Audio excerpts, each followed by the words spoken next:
Hello everyone, कैसे हैं आप सब। आज का जो टॉपिक जो है हमारे डिस्कशन के वो है इंटरनेशनल अफेयर्स। तो पूरे हफ्ते की इंटरनेशनल अफेयर्स के ऊपर जो करंट अफेयर्स आई है उन सभी के बारे में हम आज के इस वीडियो में डिस्कस करने वाले हैं, जो कि आपके एग्जाम पॉइंट ऑफ व्यू से बहुत ही इंपॉर्टेंट है और जो भी आप कम्पिटिटिव एग्जाम्स के लिए प्रिपरेशन कर रहे हैं उन सब के लिए भी बहुत ही फायदेमंद होगा। तो इस वीडियो को जो है एंड तक ज़रूर देखिएगा। और अभी तक अगर आप लोगों ने हमारा चैनल सब्सक्राइब नहीं किया है तो प्लीज़ सब्सक्राइब कर लीजिए और साथ ही साथ बेल आइकन भी दबा दीजिए ताकि आपको अगला नोटिफिकेशन मिल सके। और चलिए आज का डिस्कशन शुरू करते हैं। तो आज का पहला जो टॉपिक जो है, भारत जो है 5वें आकर्षक विकास गंतव्य के रूप में उभरा है। अमेरिका जो है वो टॉप पर है। तो पीडब्ल्यूसी का ग्लोबल सीईओ सर्वे के अनुसार ये है, तो ये उसी से रिलेटेड टॉपिक है।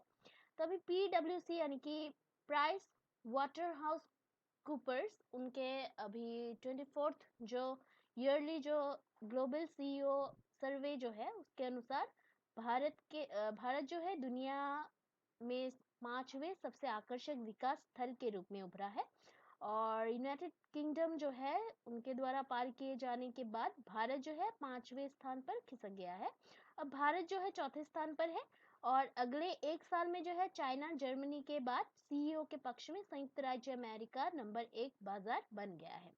सर्वेक्षण में जो है भारत सहित 100 देशों और क्षेत्रों में 5050 सीईओ शामिल है।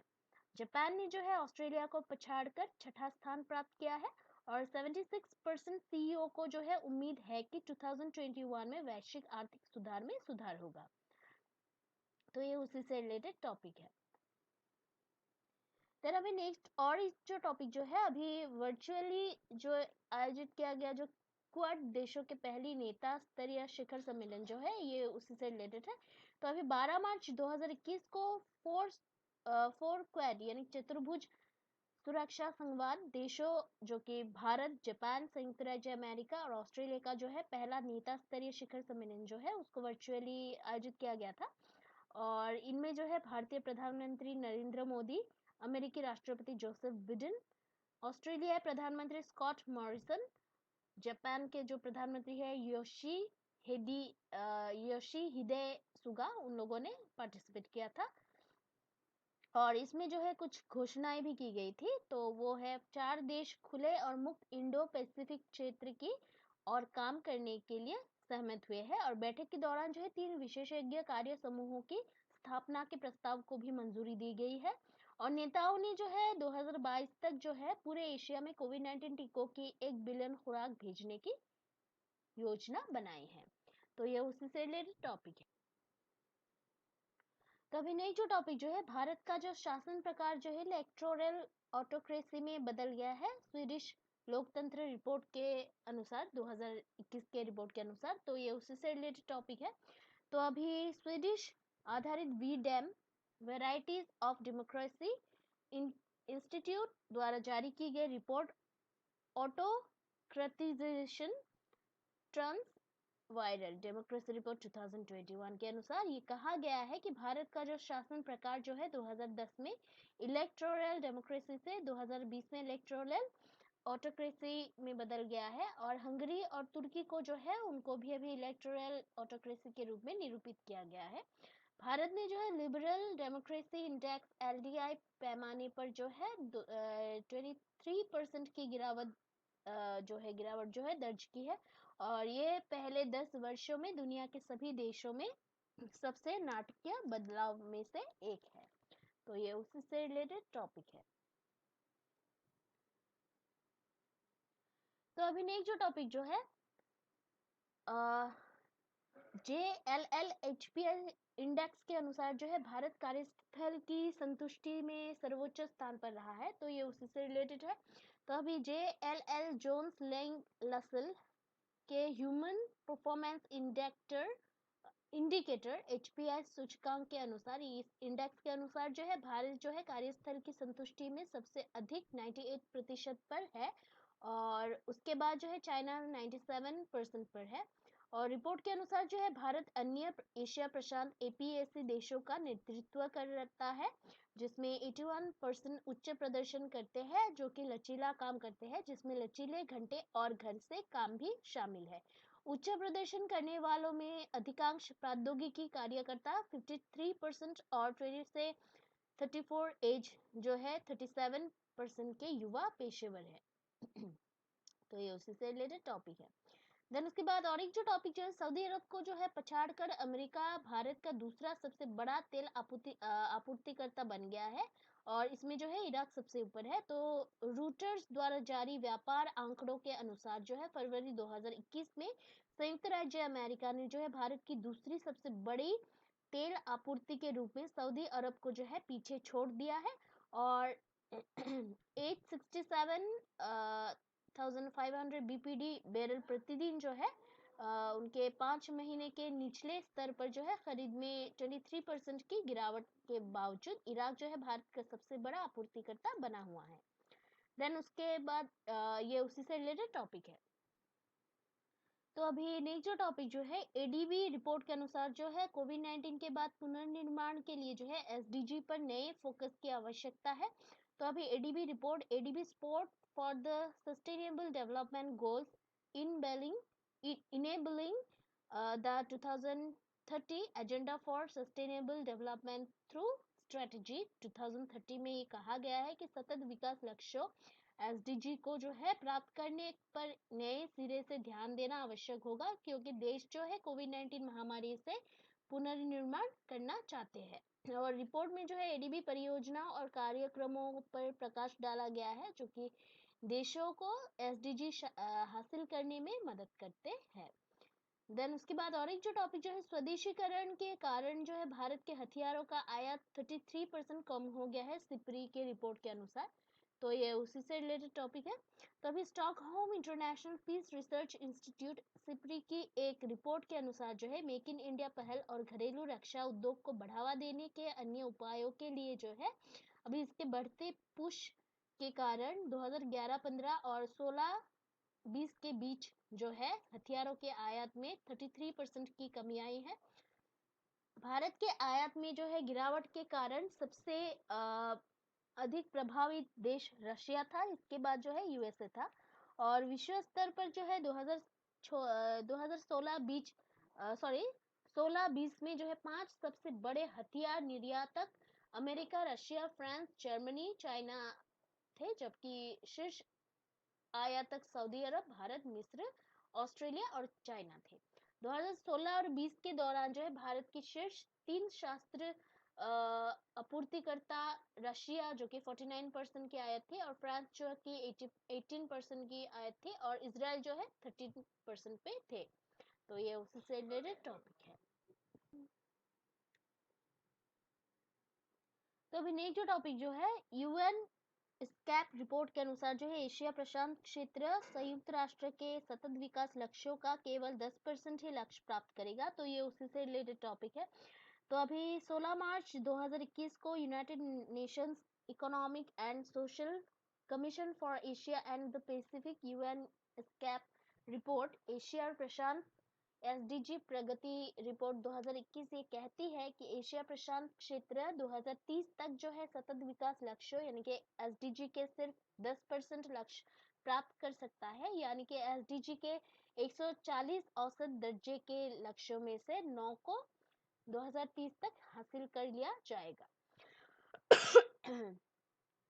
और विश्व स्तर पर जो है अभी एशिया प्रशांत क्षेत्र एसडीजी लक्ष्यों में से आधे को प्राप्त करने में बहुत धीमा है और कई जो एसडीजी को जो है 2020 के लक्ष्य से भी कम स्तर पर हासिल किया गया है।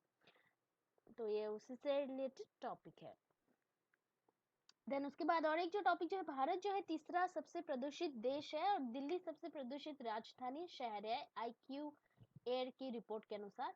तो आईक्यू एयर यानी कि स्विस एयर टेक्नोलॉजी कंपनी द्वारा जारी 2020 विश्व वायु गुणवत्ता रिपोर्ट के अनुसार जो है भारत ने जो है बांग्लादेश और पाकिस्तान के बाद 2020 में जो है दुनिया में तीसरा सबसे प्रदूषित देश था और दिल्ली जो है लगातार तीसरी बार सबसे अधिक प्रदूषित राजधानी थी। इसके बाद जो है ढाका बांग्लादेश और उलान बटार मंगोलिया का स्थान था।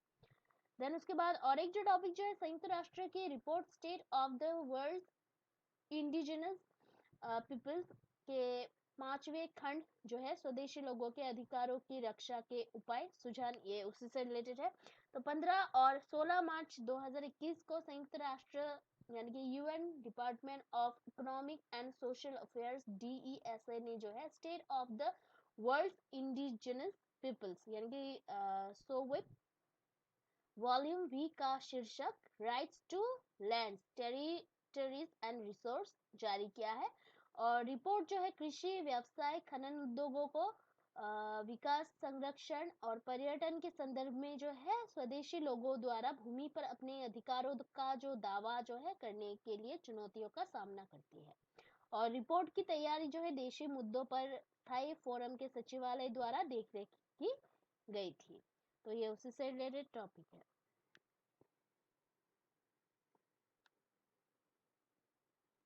तो अभी नेक्स्ट जो टॉपिक जो है इटली संशोधित ISA फ्रेमवर्क समझौते के तहत जो है ISA में शामिल हो गया है। तो 17 मार्च 2021 को जो है संशोधित ISA फ्रेमवर्क समझौते पर हस्ताक्षर करने के बाद इटली अंतर्राष्ट्रीय और गठबंधन ISA international agency for solar policy and application IASPA में शामिल हो गया है। भारत में जो है इटली के राजदूत विंसेंजो डी लुका उन्होंने जो है ISA को इतालवी सदस्यता पर हस्ताक्षर किया है और नया ISA फ्रेमवर्क समझौता जो है 8 जनवरी 2021 को लागू हुआ है। देन उसके बाद जो और एक टॉपिक जो है दुनिया भर में जो है लगभग 3 में से 1 महिला जो है शारीरिक और यौन हिंसा का सामना करती है WHO की रिपोर्ट के अनुसार। तो 9 मार्च 2021 को जो है विश्व स्वास्थ्य संगठन WHO के violence against women prevalence estimates 2018 के खिलाफ जो है एक रिपोर्ट लॉन्च की है। रिपोर्ट WHO द्वारा महिलाओं के खिलाफ हिंसा के प्रसार पर सबसे बड़े अध्ययन पर आधारित थी और WHO द्वारा United Nations inter agency working group on violence against women estimation and data VAW IAWGED की और से किए गए अध्ययन में कहा गया है कि दुनिया भर में जो है लगभग 736 मिलियन से 852 मिलियन महिलाएं हैं यानी कि 3 में से 1 महिला को जो है अपने जीवन काल में कम से कम एक बार शारीरिक या यौन हिंसा का जो है सामना तो करना पड़ता है और करना पड़ा है। और WHO द्वारा 2013 के बाद जो है ये अपनी तरह का पहला अध्ययन है जो कि अंतरंग भागीदारों द्वारा हिंसा और गैर भागीदारों द्वारा यौन हिंसा पर ध्यान केंद्रित करता है। रिपोर्ट 158 देशों के आंकड़ों को संकलित करती है। 15 से 39 वर्ष की आयु की लगभग 31% महिलाओं और 15 वर्ष से अधिक आयु की 30% महिलाओं पर जो है शारीरिक या यौन हिंसा का मामला दर्ज किया गया है इस रिपोर्ट के अनुसार। देन उसके बाद और एक जो टॉपिक जो है कोविड-19 के कारण जो है 2020 में भारत दक्षिण एशिया में बाल और मातृ मृत्यु में सबसे बड़ी वृद्धि दर्ज करेगा यूनिसेफ के अनुसार। तो ये उसी से रिलेटेड टॉपिक है।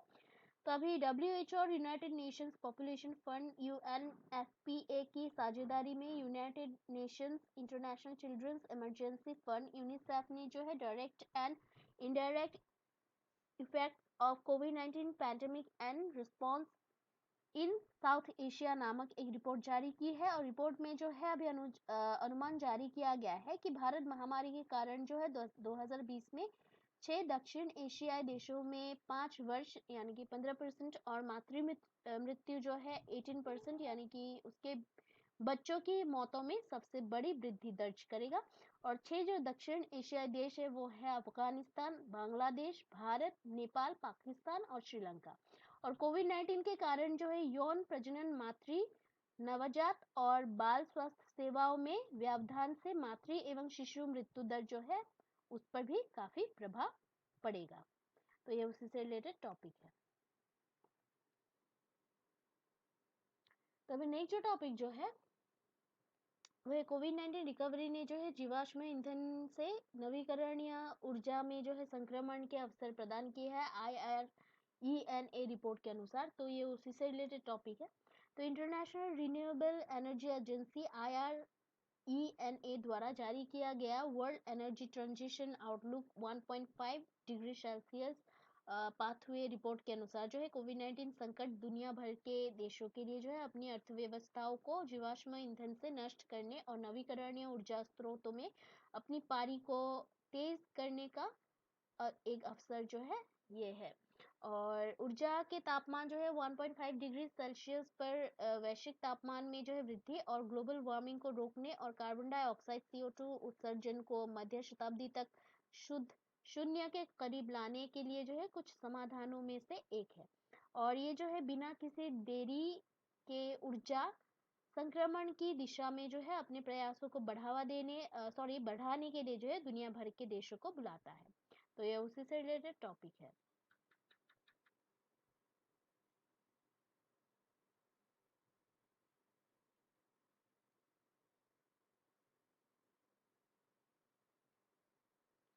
देन उसके बाद और एक जो टॉपिक जो है दुनिया की सबसे खतरनाक सड़कें जो है दक्षिण अफ्रीका शीर्ष पर है, इसमें भारत चौथे स्थान पर है और नॉर्वे जो है दुनिया की सबसे सुरक्षित सड़कों के रूप में सबसे ऊपर है, यानी कि टॉप पर है। तो अंतरराष्ट्रीय चालक शिक्षा कंपनी द्वारा किए गए अध्ययन के अनुसार जो है ज़ुटोबी दक्षिण अफ्रीका का दुनिया के सबसे खतरनाक सड़कों के अध्ययन में पहले स्थान पर जो है दक्षिण अफ्रीका है ज़ुटोबी, और इसके बाद जो है थाईलैंड था। संयुक्त राज्य अमेरिका तीसरे स्थान पर रहा। अध्ययन में जो है भारत को चौथा स्थान दिया गया है और अध्ययन जो है 56 कंट्रीज के बीच आयोजित किया गया था। इसी तरह जो है अध्ययन में कहा गया है कि नॉर्वे में जो है दुनिया की सबसे सुरक्षित सड़क है और दुनिया की सबसे सुरक्षित सड़कों में जो है अध्ययन में सबसे ऊपर है। इसके बाद जो है दूसरे स्थान पर जापान और तीसरे स्थान पर स्वीडन है। अध्ययन में जो है इस अध्ययन में जो है कुछ 5 जो कारकों पर जो है प्रत्येक देश का विश्लेषण किया गया है। प्रत्येक कारक के लिए 10 में से एक सामान्यकृत स्कोर दिया गया है। और ये जो 5 जो कारक जो है वो है अनुमानित सड़क यातायात मृत्यु दर प्रति 100,000 जनसंख्या और अधिकतम मोटर वे गति सीमा MPH, सीट बेल्ट पहनने की दर फ्रंट सीट के खासतौर पर, शराब के लिए जिम्मेदार सड़क यातायात की मौतें और ड्राइवरों की G/DL के लिए रक्त शराब एकाग्रता BAC सीमा। तो ये 5 कारक है। देन उसके बाद और एक जो टॉपिक जो है सिंगापुर में जो है दुनिया का सबसे बड़ा फ्लोटिंग सोलर फार्म जो है ये बना है। तो सिंगापुर एशिया के सबसे बड़ी प्रति व्यक्ति कार्बन डाइऑक्साइड उत्सर्जक ग्रीन हाउस और गैस उत्सर्जन को जो है कम करने की अपनी योजना के तहत दुनिया के सबसे बड़े फ्लोटिंग और सौर फर्मों में से एक का निर्माण कर रहा है। और सौर ऊर्जा संयंत्र तट से जो है जौहर स्ट्रेट में फैलता है जो सिंगापुर को मलेशिया से अलग करता है। और यह जो प्रोजेक्ट जो है सेमकॉर्प इंडस्ट्रीज द्वारा बनाया जा रहा है। तो ये उसी से रिलेटेड टॉपिक है।